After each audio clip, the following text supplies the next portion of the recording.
So ayan mga kadrama-rama, alam ko pong inaabangan nyo po no yung next na mangyayari dito sa Prinsesa ng City Jail dahil sobrang nakaka-tense na nga po no ngayong papalapit na nga po yung pagtatapos nito.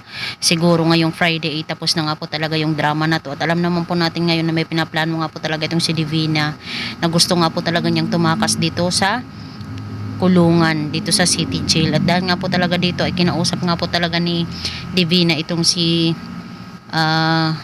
Libby na pumunta nga po talaga itong sila Charlene dito sa kulungan dahil sa kanyang pagkagusto daw na gusto niyang humingi ng kapatawaran dito kina Charlene, pero iba pala yung plano ni Divina. Gusto nga lang po talaga niya na lumaban po talaga dito kay na Charlene dahil ayaw nga po niya na maging masaya ito at dahil nga po talaga dito ay namanipilit nga po talaga ni Divina itong anak niya na si Libby kaya nagpunta nga po talaga itong sila Charlene at dahil nga po talaga dito mga kadrama ay pati din talaga itong si Libby ay na punta nga po talaga sa disgrasya or aksidente dahil nga po talaga sa pagwawala ni Divina doon sa loob ng kulungan. Pati na din nga po talaga itong si Jenny na pinsan niya ay talagang na-aksidente din, I think namatay nga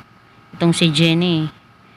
Kaya dahil nga po talaga dito mga kadrama, pinahamak po talaga ni Divina yung kanyang anak na si Libby, diba? Lalong lalo na naayaw na talaga ni Libby na gumawa pa talaga niya ito ng kasamaan. Kaya sobrang nagigilty talaga itong si Libby doon sa pamilya ng mga Cristobal dahil feeling niya hindi nga po talaga siya belong doon. So hoping mga kadrama ay maprotektahan po talaga itong si Libby nila Charlene. So yun lang po. Thank you so much for watching. Bye!